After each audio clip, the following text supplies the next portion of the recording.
Assalamualaikum warahmatullahi wabarakatuh. Bismillahirrahmanirrahim. Alhamdulillahirabbil alamin. Wassalatu wassalamu ala asyrofil anbiya'i wal mursalin Sayyidina wa maulana Muhammadin wa ala alihi wa sahbihi ajma'in, amma ba'du. Selamat pagi anak-anakku, siswa-siswi kelas 7 yang saya banggakan, Bapak Kepala Sekolah yang saya hormati, Bapak Ibu Dewan Guru yang saya hormati. Alhamdulillah pagi ini kita bertemu kembali dalam keadaan sehat walafiat. Semoga kita senantiasa mendapat perlindungan dari Allah Subhanahu wa taala. Amin. Anak-anakku sekalian, pada kesempatan kali ini saya akan menyampaikan materi tentang Pancasila dan pendidikan karakter.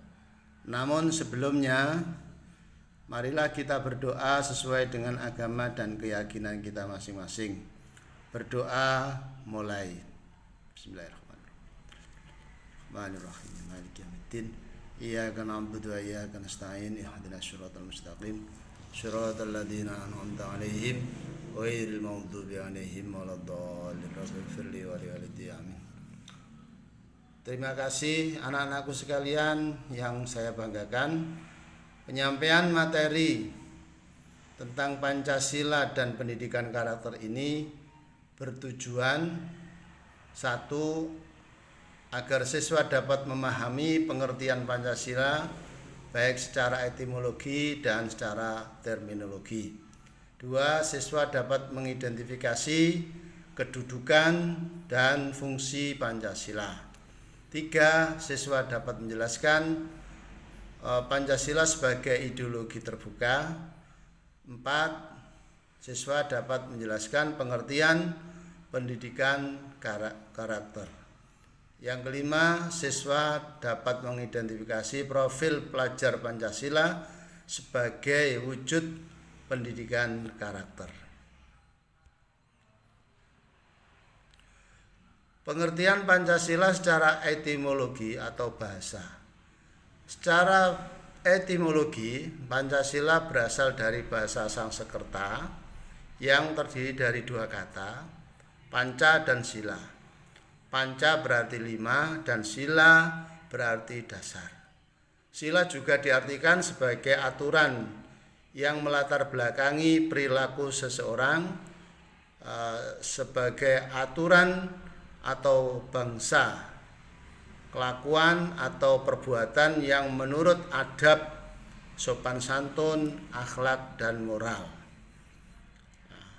Pengertian menurut terminologi atau istilah, Pancasila dapat diartikan sebagai 5 prinsip dasar pasca proklamasi kemerdekaan Republik Indonesia pada tanggal 17 Agustus 1945. Keesokan harinya PPKI mengadakan sidang sebagai sarana untuk melengkapi alat-alat kelengkapan negara yang telah merdeka. Dalam sidang tersebut telah berhasil mengesahkan Undang-Undang Dasar Negara Republik Indonesia yang selanjutnya dikenal dengan nama Undang-Undang Dasar 1945. Menurut para ahli pengertian Pancasila, menurut Profesor Darji Darmodihardjo menjelaskan Pancasila itu telah dikenal sejak zaman Kerajaan Majapahit pada abad ke-14 lalu. Istilah Pancasila terdapat dalam buku Negara Kertagama karangan Empu Prapanca dan buku Sutasoma karangan Empu Tantular.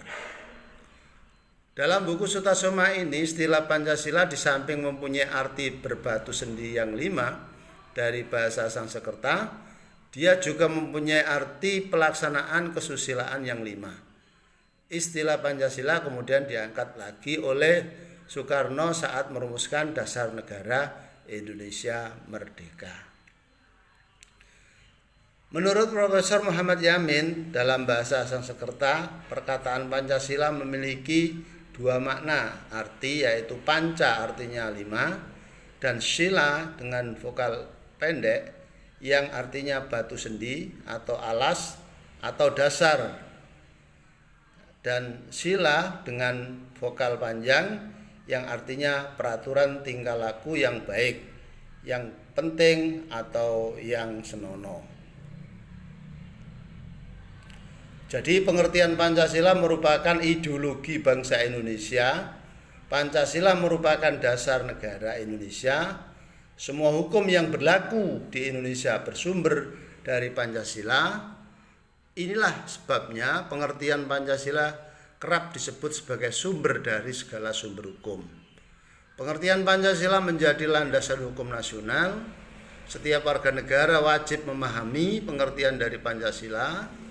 Eksistensi Pancasila merupakan bagian penting bagi bangsa Indonesia dalam kehidupan bermasyarakat, berbangsa, dan kehidupan bernegara.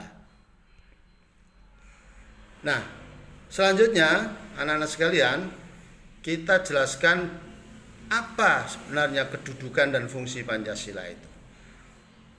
Kedudukan dan fungsi Pancasila yang pertama adalah sebagai dasar negara, dua sebagai pandangan hidup bangsa Indonesia. Ya, sebagai pandangan hidup bangsa Indonesia, sebagai sumber dari segala sumber hukum. Yang keempat, sebagai sumber cita-cita dan tujuan nasional. Yang kelima, sebagai ideologi bangsa Indonesia. Kemudian sebagai perjanjian luhur, sebagai jiwa bangsa Indonesia, dan sebagai kepribadian bangsa Indonesia. Nah, kedudukan dan fungsi Pancasila, satu, kedudukan sebagai dasar negara Indonesia sudah disahkan oleh Instruksi Presiden nomor 12 tahun 68. Pancasila dijadikan sebagai norma dasar kaidah negara yang fundamental. Hal tersebut tercantum dari alinea keempat Undang-Undang Dasar Negara Republik Indonesia tahun 1945.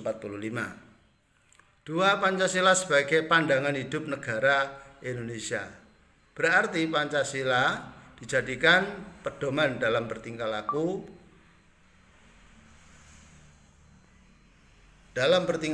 dan kehidupan bermasyarakat, berbangsa, dan bernegara. Tiga, Pancasila sebagai sumber dari segala sumber hukum. Artinya Pancasila berfungsi sebagai sumber hukum yang mengatur segala hukum yang berlaku di Indonesia. Semua hukum harus tunduk dan bersumber dari Pancasila. Yang keempat, Pancasila sebagai sumber cita-cita dan tujuan nasional. Pancasila sebagai cita-cita bangsa memiliki fungsi, yaitu untuk menciptakan masyarakat yang adil dan makmur. Yang kelima, Pancasila sebagai perjanjian luhur. Artinya Pancasila harus dibela untuk selama-lamanya. Perjanjian hukum yang dimaksud telah dilakukan per tanggal 18 Agustus 1945 sebagai cita-cita bangsa memiliki fungsi, yaitu untuk sebagai perjanjian luhur, ya, dilakukan per tanggal 18 Agustus 1945 saat PPKI memantapkan dasar negara Pancasila secara konstitusional dan pembukaan Undang-Undang Dasar 45.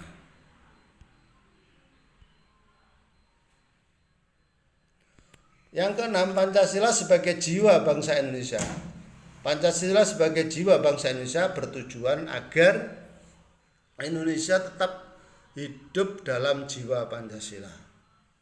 Adapun yang ketujuh, Pancasila sebagai kepribadian bangsa Indonesia berarti Pancasila merupakan gambaran tertulis dari pola, sikap, dan perilaku bangsa Indonesia yang khas, yang membedakannya dengan bangsa-bangsa lain. Yang terakhir, Pancasila sebagai ideologi bangsa Indonesia. Pancasila sebagai ideologi bangsa Indonesia merupakan kumpulan ide, gagasan yang memiliki nilai dan yang diyakini kebenarannya oleh bangsa Indonesia dan digunakan untuk pedoman masyarakat yang ada di dalamnya. Sebagai berikutnya, Pancasila sebagai ideologi terbuka. Sebagai ideologi terbuka, Pancasila hadir sebagai ideologi negara Indonesia melalui proses musyawarah dari berbagai golongan masyarakat. Disebut sebagai ideologi terbuka, Pancasila bisa menyesuaikan diri menghadapi berbagai zaman tanpa harus mengubah nilai fundamentalnya. Dengan kata lain, Pancasila bisa hidup di berbagai zaman dan mempunyai dan mampu mengatur kondisi dinamika masyarakat yang sering mengalami perubahan.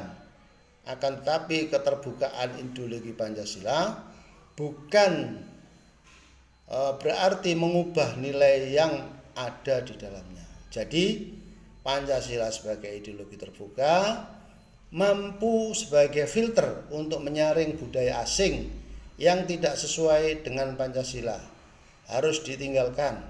Adapun yang baik dan positif sesuai dengan Pancasila kita gunakan. Baiklah anak-anak sekalian, mari kita renungkan sebuah syair lagu yang menggambarkan betapa pentingnya memahami dan mengamalkan nilai-nilai Pancasila, terutama Pancasila sebagai ideologi terbuka.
Demikianlah anak-anak sekalian sebuah syair yang menggambarkan betapa pentingnya Pancasila sebagai ideologi, sebagai dasar negara, sebagai kepribadian bangsa Indonesia untuk kita pahami, kita amalkan dalam kehidupan sehari-hari, dalam kehidupan bermasyarakat, berbangsa dan bernegara.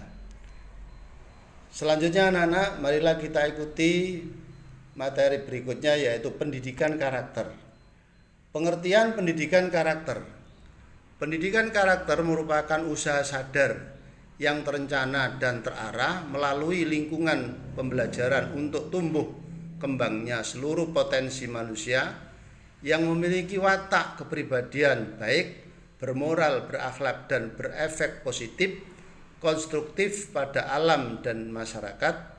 Jadi pendidikan karakter adalah usaha yang terencana untuk membangun karakter individu agar nantinya menjadi pribadi yang bermanfaat baik untuk diri sendiri maupun untuk orang banyak.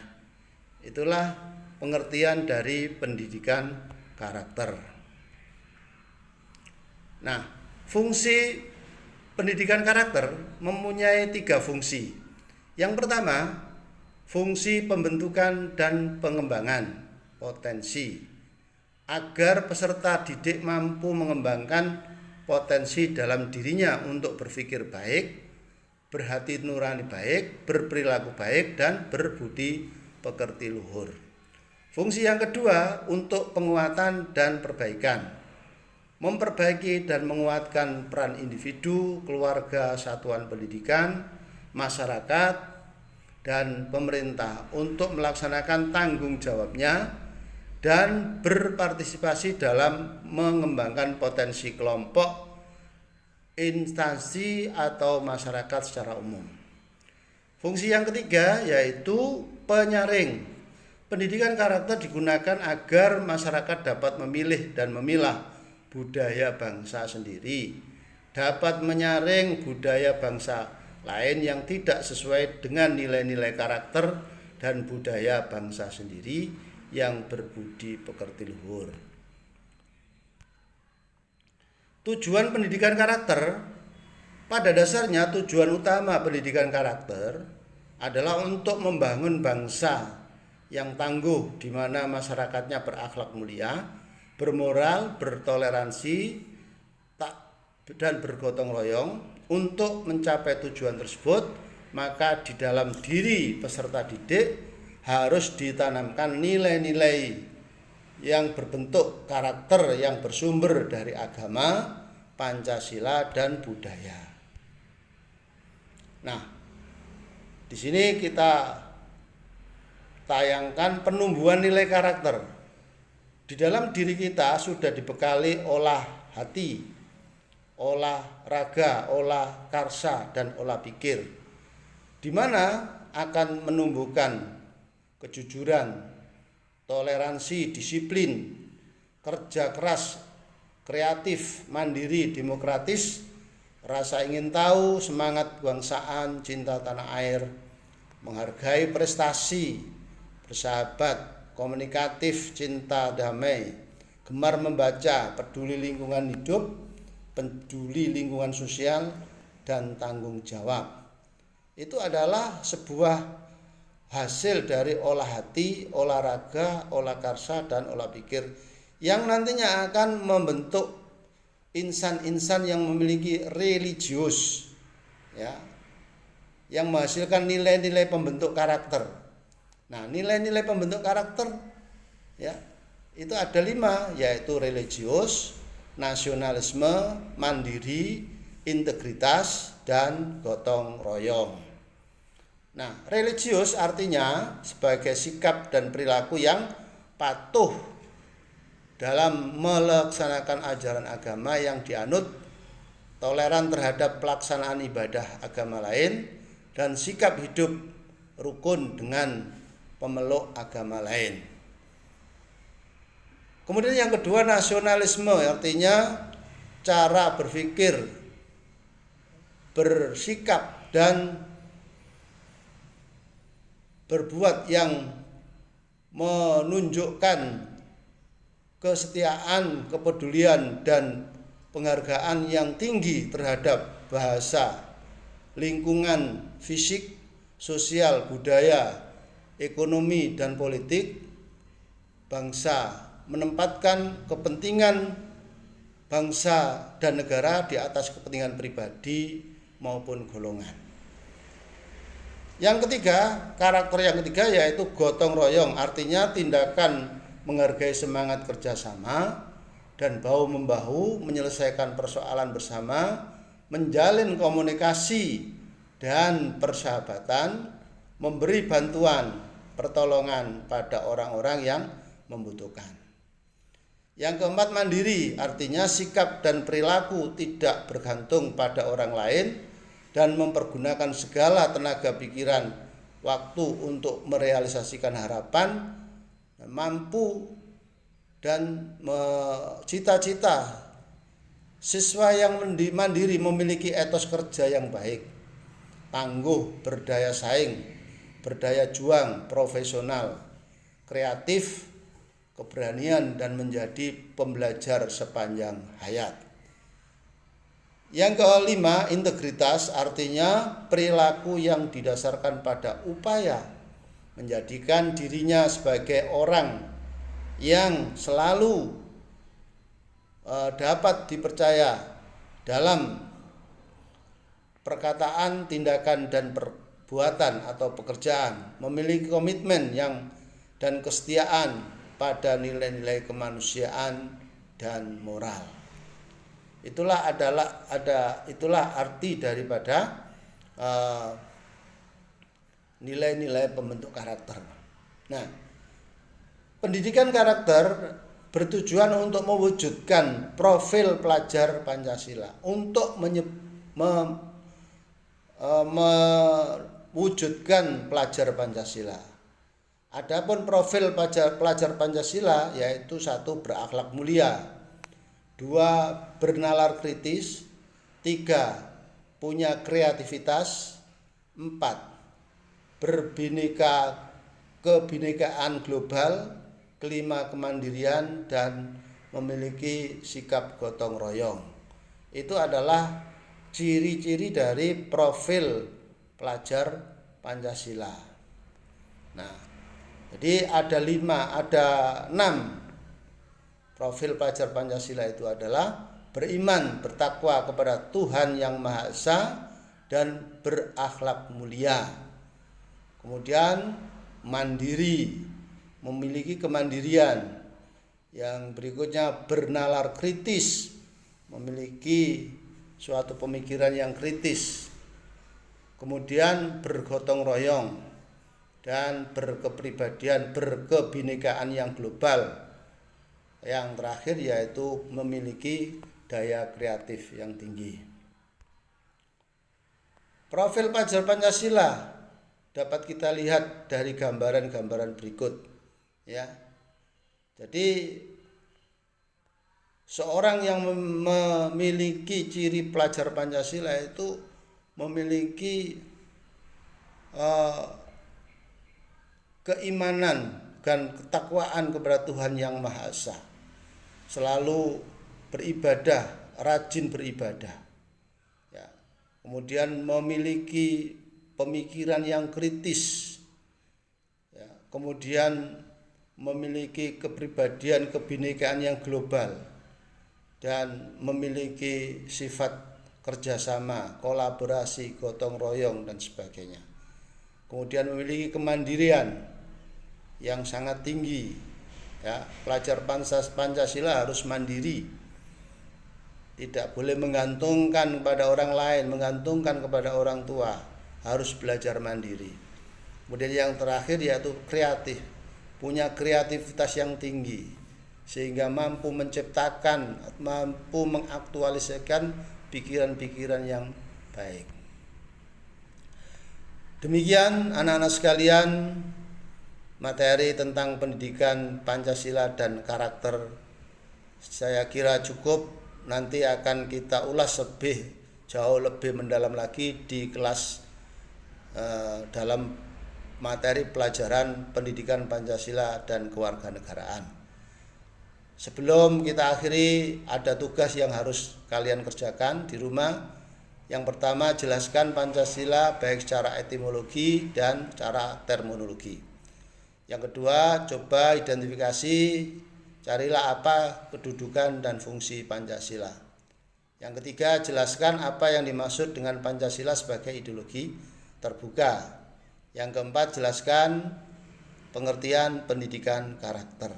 Dan yang terakhir, identifikasi atau carilah profil pelajar Pancasila sebagai wujud dari pendidikan karakter. Demikian, kurang lebihnya mohon maaf yang sebesar-besarnya. Semoga kalian senantiasa dalam lindungan Allah Subhanahu wa taala, selalu sehat, tetap melaksanakan protokol kesehatan agar kita tidak sampai terpapar virus corona. Semoga kita selalu dalam naungan dan lindungan Allah Subhanahu wa taala. Amin ya rabbal alamin. Kami akhiri. Assalamualaikum warahmatullahi wabarakatuh.